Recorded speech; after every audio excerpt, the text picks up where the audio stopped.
Hello guys, ituturo ko sa inyo kung paano nga ba bumili ng Lyka gem sa inyong Lyka app. So, ang gagawin nyo lang guys, i-open nyo lang yung inyong Lyka and then, i-click lang natin yung buy gift and click natin yung continue. And then, kailangan nating ilagay dito yung amount kung magkano yung bibilhin yung Lyka.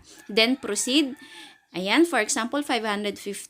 And then, meron tayo ditong iba't ibang mode of payment. Katulad ng Gcash, online banks, GrabPay, at marami pang iba. So, for me, pipiliin ko is Gcash. So, i-enter ko lang yung aking Gcash number. And then, kailangan ko ding i-enter yung authentication code na marireceive ko. And syempre, yung aking MPIN. Then, after that, makaka-receive tayo dito ng confirmation na nakapag-cash in na tayo using the Gcash. And then, papasok na sa ating Lyka app. So, yun lang guys. So, sobrang bilis lang na ating tutorial. Don't forget to click the notification bell and yung subscribe button natin para ma-update kayo kapag may bago akong video na i-upload. So, yun lang guys. Bye-bye!